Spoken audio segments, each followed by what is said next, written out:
Olá pessoal, tudo bem? Hoje daremos sequência à resolução dos sistemas lineares pelos métodos iterativos. Na aula passada a gente viu o método iterativo de Gauss-Jacobi e agora veremos de Gauss-Seidel. Bom, ele tem algumas similaridades, assim, tem muita coisa em comum entre os dois métodos, porque o método de Gauss-Seidel também transforma o meu sistema linear AX igual a B em outro equivalente x igual a uma matriz Cx mais G, por separação da diagonal. Bom, o processo, e aqui que vem a diferença entre os dois métodos, se dá da seguinte maneira. Para o x1, eu vou calcular o x k mais 1, né, o x1 na iteração k mais 1, a partir dos dados da iteração anterior. Com isso, ao encerrar esse primeiro cálculo, eu vou obter o meu x1 na iteração k mais 1. Na hora de calcular o x2 na iteração k mais 1, eu vou utilizar esse x1 que eu acabei de calcular. Então, na hora de calcular o x2, eu vou utilizar o x1 que eu acabei de calcular nessa iteração k mais 1, e os demais que eu não tenho calculados, eu vou usar os da iteração anterior. Na hora de calcular o x3, eu já vou ter aqui calculado o x2 da iteração k mais 1. Então, na hora de calcular o x3, eu vou utilizar o x1 e o x2 k mais 1 que eu acabei de calcular. E os demais eu vou utilizar da iteração anterior. Então, essa é a grande diferença, pois ele tende a ser mais rápido, pois ele vai utilizando na mesma iteração os valores calculados na linha anterior para calcular os próximos x. O processo iterativo Gauss-Seidel, no momento de calcular um xj na iteração k mais 1, ele vai utilizar todos os calculados x1, x2, x3 até o xj menos 1.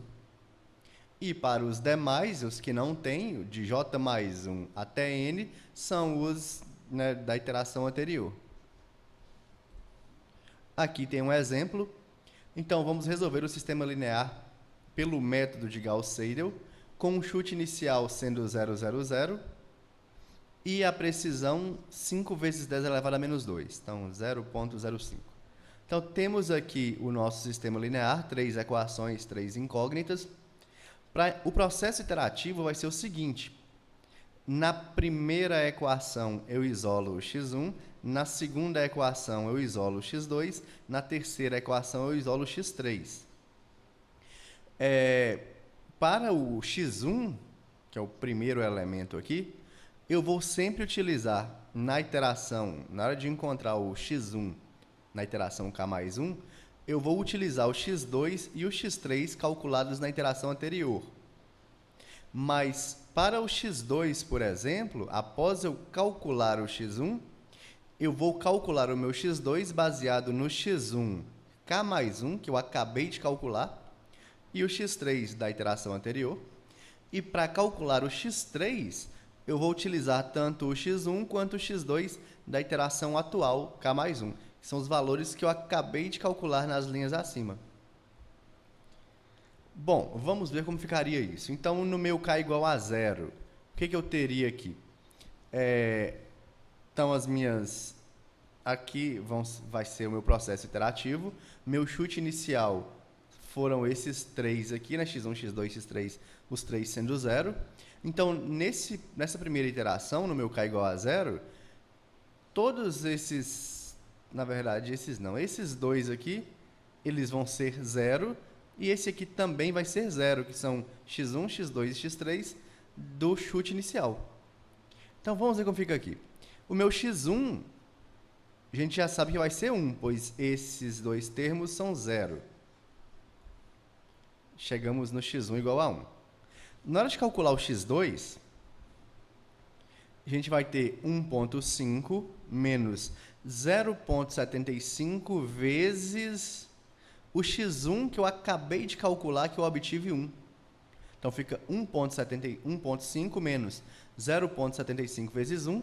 E esse aqui é 0, pois é o meu x3 do chute inicial.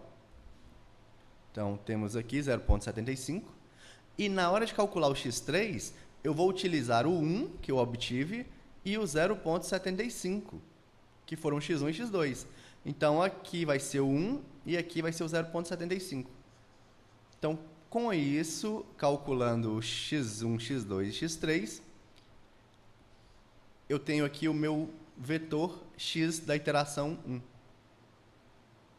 Agora, eu vou calcular essas distâncias, a distância entre os dois vetores. x0, que foi esse aqui, 0, 0, 0, e o x1, que eu obtive aqui agora, que é 1, 0,75 e menos 0,875. A distância, eu vou calcular primeiro as três distâncias. Então, x1 menos x1, x2 menos x2, x3 menos x3. Fazendo isso, obtenho esses 3D aqui. Então, vou observar qual que vai ser o meu maior valor. Nesse caso é 1, em módulo. Então, está aqui o 1. Dividido pelo maior x obtido aqui no meu vetor x. Também é 1. O maior dos três em módulo. Então, vou ter 1 dividido por 1, que dá 1. E que é maior que a minha precisão, que é de 0,05. Como eu não consegui, no meu K igual a 0, atingir a precisão pretendida, vou para o próximo passo, K igual a 1. O processo iterativo ele vai ser esse aqui mesmo. Para o K igual a 0, eu obtive os 3x aqui, x1, 2, 3, na iteração, o x do passo 1, digamos assim, né? Então, nesse primeiro passo, no K igual a 0, foi o meu passo 1. Eu obtive o x1 desse passo 1, x2 no passo 1 e o x3 no passo 1. Agora, o que eu vou fazer é colocar o meu K igual a 1 para obter o x1 no passo 2 e assim por diante. Eu acho que aí está tranquilo. Bom, o processo iterativo é esse aqui mesmo. Então, vamos lá. Esses valores de x1, x2 e x3, né, para obter o x1, eu vou utilizar o x2 e o x3. Com isso, eu vou calcular o meu x1 do passo 2, que está aqui, 1.025. Na hora de calcular o x2 do passo 2, ao invés de usar o x1 inicial, eu já vou usar o x1 do passo atual. Então, fica 0,75 vezes 1,25, que foi o x1 que eu acabei de calcular. Fazendo o x2, eu já tenho ele aqui. Na hora de calcular o x3 do passo 2, eu vou utilizar esses dois aqui, ó, o x1 e o x2, que eu acabei de calcular na linha acima. Então, está aqui o x1 e está aqui o x2. Com isso, eu obtenho o meu vetor x do passo 2. Então, tem aqui o x1, o x2 e o x3. Vou calcular as distâncias entre cada um desses x em relação aos do passo 1, que foram esses aqui, ó, os 3x. 1, 0,75 e menos 0,875. Fazendo as diferenças desse x1 menos esse x1, a gente obtém 0,025. Agora, o x2 menos esse x2, a gente obtém 0,20. E o x3 menos esse x3, a gente obtém 0,1125. Na hora de calcular o d, a distância relativa, eu vou pegar o maior dos três aqui, que nesse caso é o 0,2, dividido pelo maior valor do vetor x em módulo. Então, o maior deles é o 1,025. Divido os dois, obtenho com isso o meu d relativo. E comparo esse d relativo com a minha precisão epsilon. Aí, repetindo o processo, no caso eu ainda obtive aqui um valor, né, maior que o epsilon, então vou fazer mais uma vez. E repetindo o processo, a gente obtém um número menor que o epsilon.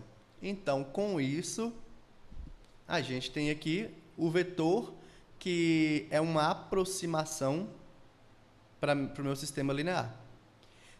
Vou fazer esse mesmo processo aqui no Octave para mostrar como fica. Vou disponibilizar lá no Classroom o passo a passo de como utiliza o Octave para fazer sistemas lineares. Mas seria o seguinte, vou voltar aqui na questão, está aqui. Com isso, eu vou ter o meu vetor A, sendo 5, 1, 1, 3, 4, 1, 3, 3, 6. Vou ter o meu vetor B, que são esses três aqui. 5, 6 e 0. Vou ter o meu chute inicial, que é esse 0, 0, 0. Então, são coisas que a gente vai precisar declarar no Octave. A precisão está aqui.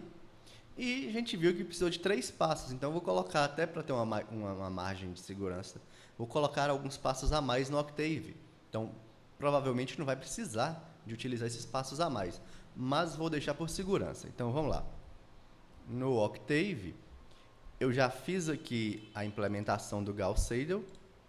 Está aqui, mas eu vou disponibilizar para vocês para ficar mais prático de como utilizar.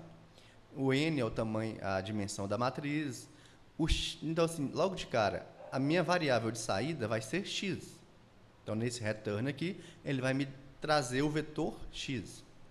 As variáveis de entrada são a matriz A, o vetor das constantes B, o chute inicial x, a precisão, que a gente vai falar qual é o epsilon, né? E n é o número máximo de iterações. O procedimento aqui, o passo a passo para organizar esse método iterativo, ele é muito similar ao Gauss-Jacobi, só muda alguns detalhes aqui. O restante é a mesma coisa. Então, isso aqui na aula síncrona eu posso explicar com mais calma, mas eu vou disponibilizar para vocês. Então, veja que eu preciso declarar o A. Então, A maiúsculo, B minúsculo. É importante eu manter essa notação aqui, né, com exatidão. Então, vamos começar pela matriz A. Aqui. Por segurança, clear all, só para se tivesse alguma variável aí, mas né, já não tinha. A nossa matriz A é 5, 1, 1. Então, A igual, vai ficar entre colchetes 5,1,1. Ponto e vírgula para ir para a próxima linha, 3, 4, 1, 3, 4, 1, ponto e vírgula, 3, 3, 6, 3, 3, 6. Enter, aí está aí minha matriz A. O vetor B, ele é um vetor coluna, então vou separar os elementos por ponto e vírgula, 5, 6 e 0. Vetor coluna. O meu vetor x também é um vetor coluna, 0, 0, 0, é o chute inicial. A minha precisão foi de 5 vezes 10 elevado a menos 2, 0,05. E o número máximo de iterações, eu vou colocar 5 aqui por segurança, mas a gente viu que não vai precisar de 5 iterações. Isso se o método estiver certinho aqui. Daí eu vou vir aqui no editor, vou copiar do jeito que está aqui, depois do igual. Colo, Enter.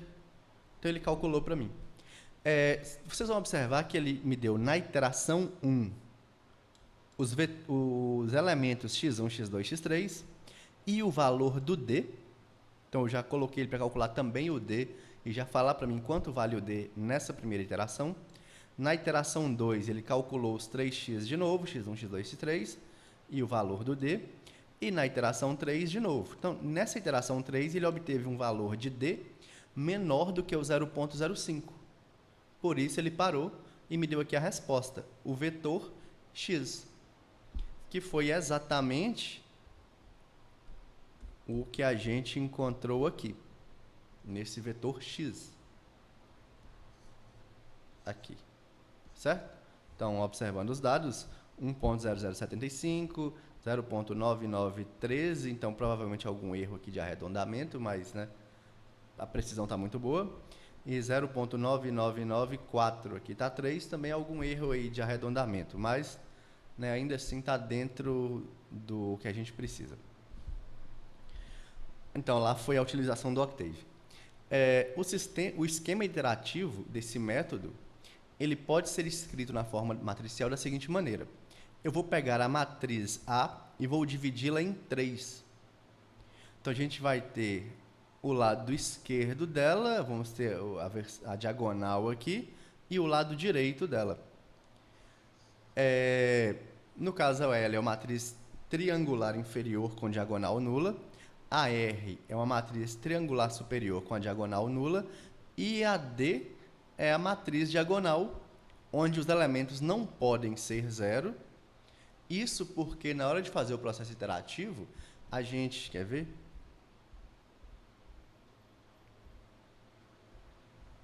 Aqui. Na hora de obter cada x desse, eu vou estar sempre dividindo pelo elemento da diagonal principal. Por isso, aqueles elementos da diagonal não podem ser zero. Então, na diagonal principal, todos os termos têm que ser diferentes de zero. Daí, o que a gente vai fazer é o seguinte, vai substituir essa matriz A por essa soma de 3 matrizes. Então, essa soma vezes x igual a B. Vou isolar a matriz D aqui. E, com isso, eu obtenho que x é igual a essa expressão que tem a cara do meu processo iterativo. Então, ficou uma parcela aqui vezes x mais uma constante.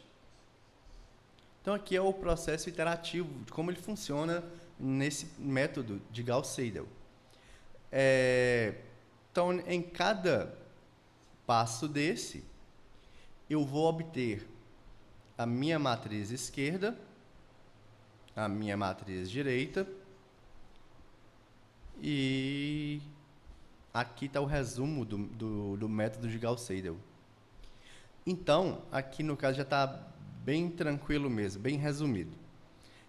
Para eu obter uma matriz, ou melhor, para eu obter o vetor xk mais 1, o que eu vou fazer eu vou ter a matriz L, a matriz esquerda triangular inferior, vezes os vetores, vezes os elementos xk mais 1, no caso, obtidos na iteração atual, mais a parte da direita, triangular superior, vezes os elementos da iteração anterior, e mais essa parte aqui que é constante.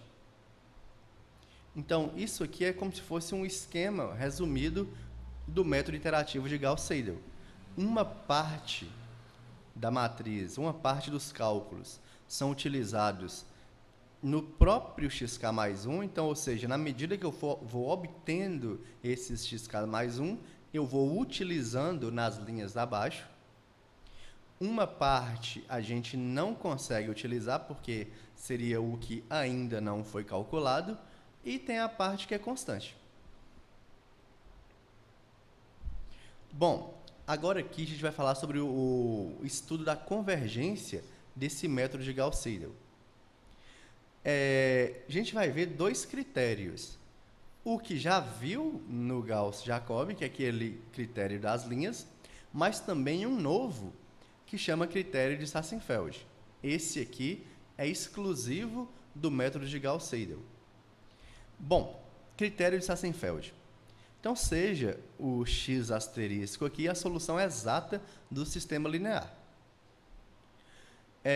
E o xk, né, o x na iteração k, vai ser x1, x2, x3, nessa iteração k, a késima aproximação do vetor x para a minha solução exata. O que a gente quer saber aqui é uma condição que garanta que essa sequência de vetores xk tende à solução exata, quando esse k tende a infinito.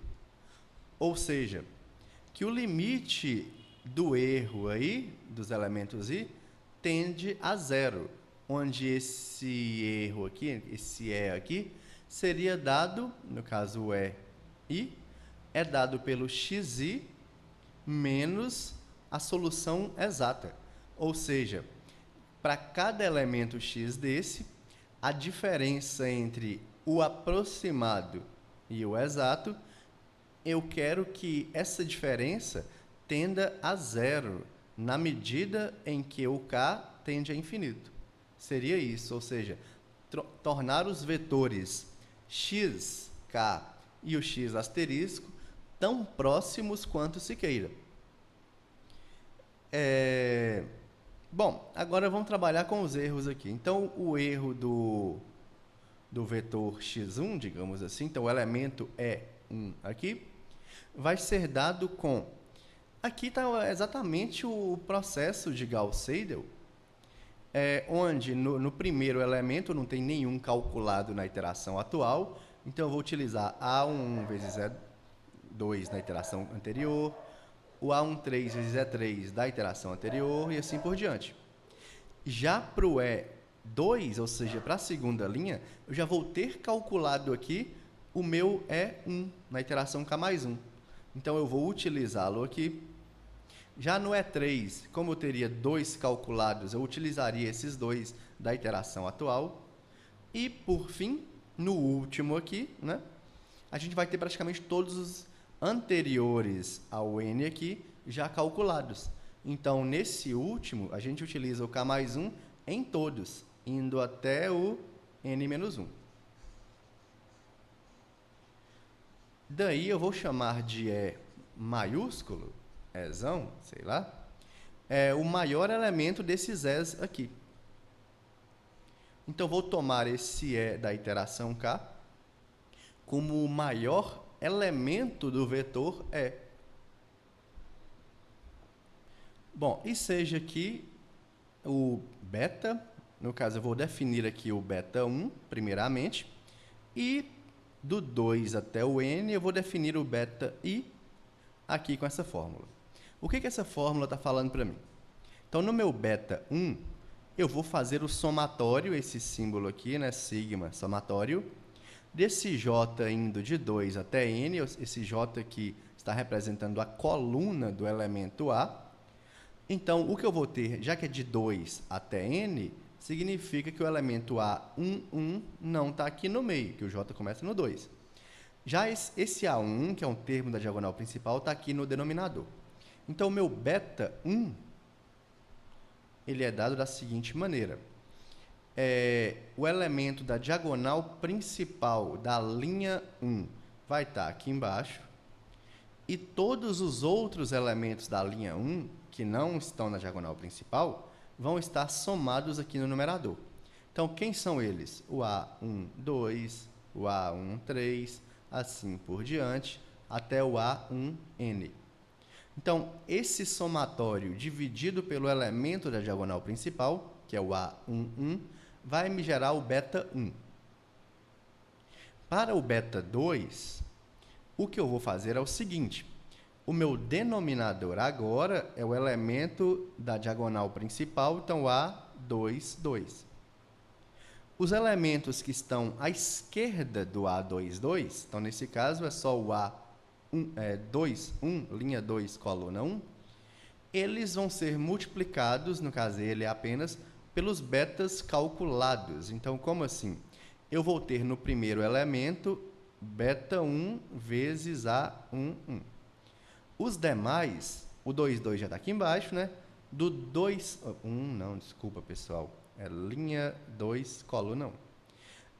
Para o terceiro elemento, digamos assim, para frente, a gente não tem betas para eles, então fica só os As mesmo. Então, vou ter o somatório agora dos As. Linha 2, coluna 3, assim por diante, até o último, que seria linha 2, coluna N.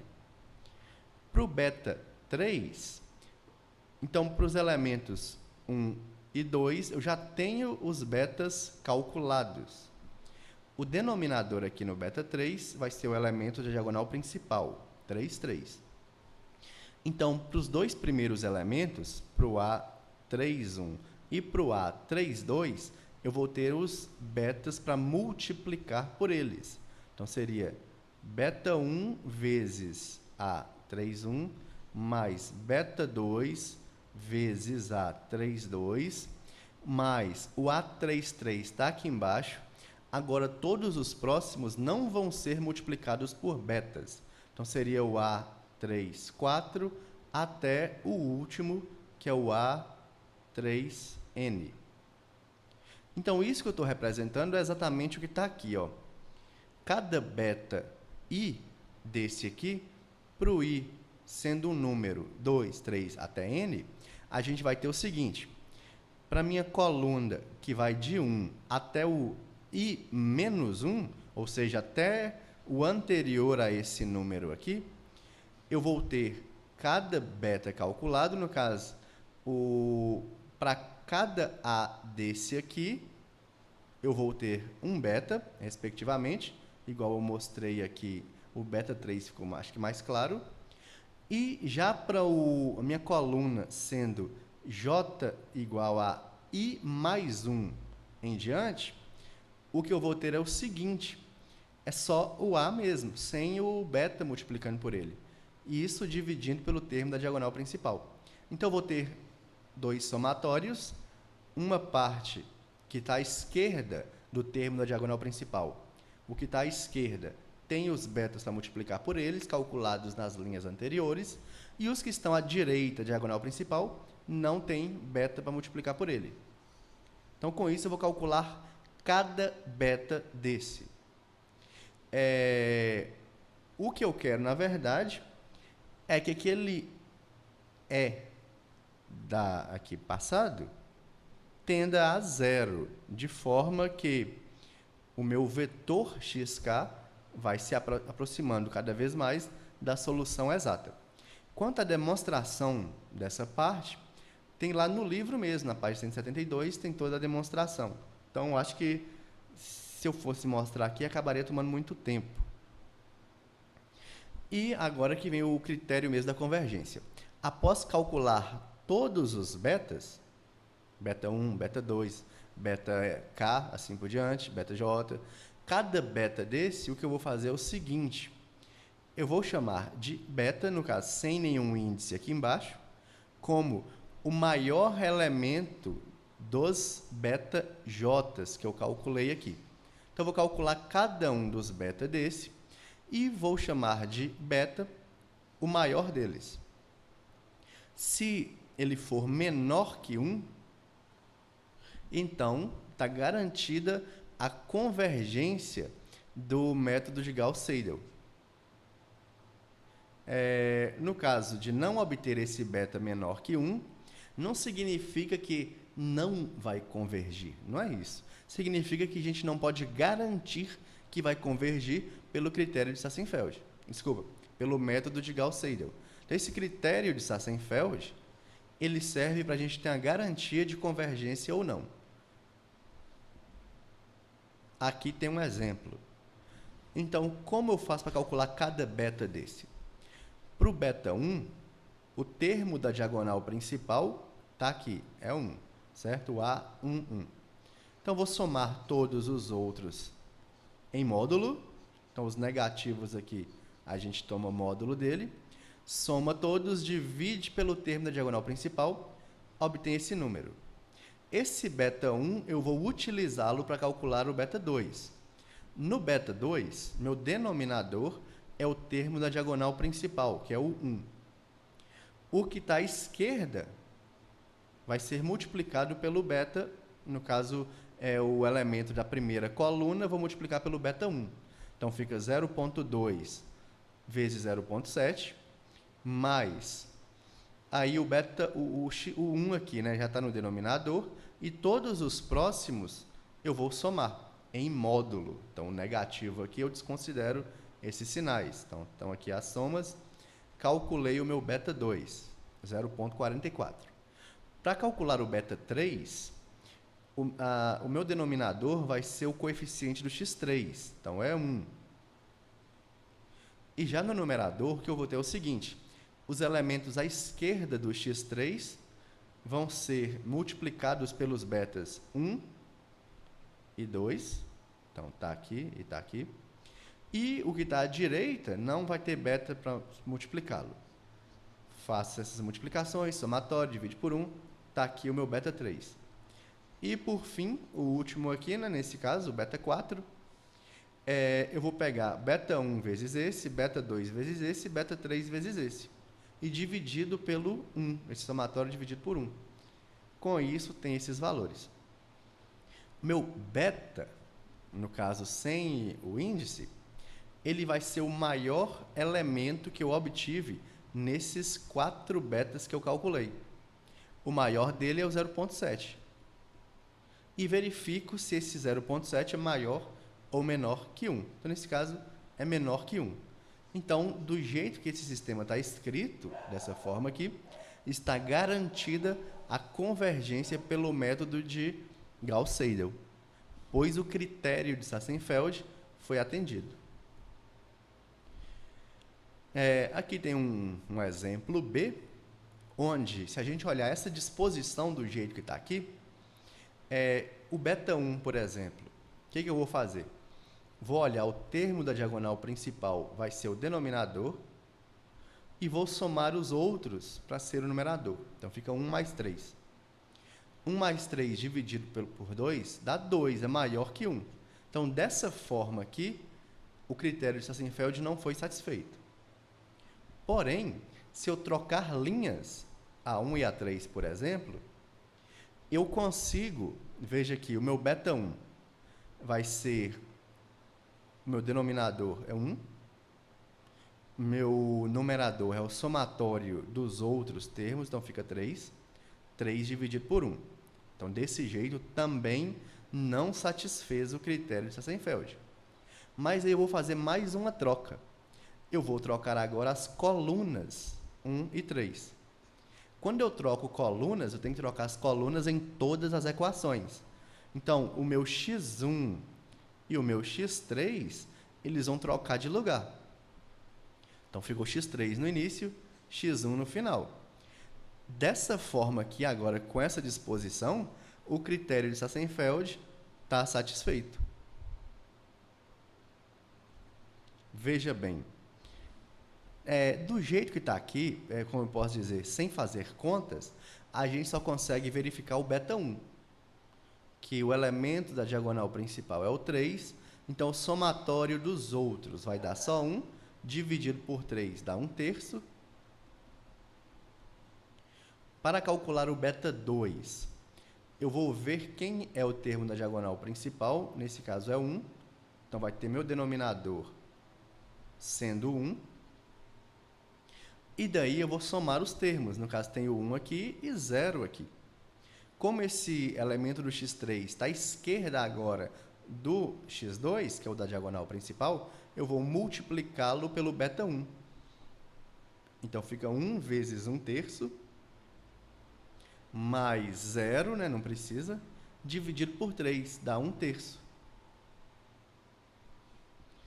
E, por fim, para calcular o beta 3, o que a gente vai fazer é multiplicar o primeiro termo aqui pelo beta 1, mais o segundo termo, que é 1 aqui, pelo beta 2, dividido pelo termo da diagonal principal, que é 2. Fazendo as contas, 2/3. Daí, comparando os 3 elementos, esse aqui é o maior, 2/3, e esse 2/3 é menor que 1. Então, com essa disposição aqui, o critério de Sassenfeld foi satisfeito, então há uma garantia de convergência pelo método de Gauss-Seidel. Agora, falar um pouco sobre o critério das linhas. O critério das linhas, ele é assim, relativamente parecido com o de Sassenfeld, só que não vai utilizando os, no caso, alfa, calculados na mesma iteração, digamos assim. Então, o que eu vou fazer? Como assim? O alfa K da linha K, ele vai ser dado pelo somatório de todos os elementos da linha, dos coeficientes, exceto da diagonal principal, dividido pelo termo da diagonal principal. Só que isso eu vou fazer em todas as linhas. Eu não vou utilizar na linha 2, por exemplo, o valor que eu calculei, o alfa 1. Igual aqui no critério de Sassenfeld, os betas que a gente vai calculando, beta 1 e beta 2, foram utilizados aqui para calcular o beta 3. Já no critério das linhas, a gente não vai fazendo essas multiplicações. O que vai fazendo mesmo é questão de soma todos os elementos que não estão na diagonal principal e divide pelo termo da diagonal principal. Isso nós estamos falando apenas da matriz A, dos coeficientes. Aquele vetor B das constantes não é utilizado aqui nesses critérios. Então, veja que eu só mexo aqui com os A's. Os meus B's não entram aqui nesses critérios. Daí, calculando todos os alfas, se obtendo esse alfa sendo o maior do alfa K, calculado aqui, se for um número menor que 1, então o método de Gauss-Jacobi gera uma sequência convergente. O caso aqui, esse método das linhas ele é mais fácil de calcular do que o de Sassenfeld. Porém, às vezes pode acontecer de o critério de Sassenfeld ser satisfeito, mas o critério das linhas não seja. Então, veja que se esse aqui satisfez, vai estar garantindo a convergência. Mas, às vezes, só ele vai aparecer nas contas do Sassenfeld e o das linhas não. Por isso, ele é mais seguro de utilizar. Estou deixando aqui um vídeo para reforçar um pouco o método de Gauss-Seidel sobre o que é. E com isso, pessoal, a gente encerra essa parte de métodos iterativos para resolução de sistemas lineares. Bons estudos e até a próxima aula.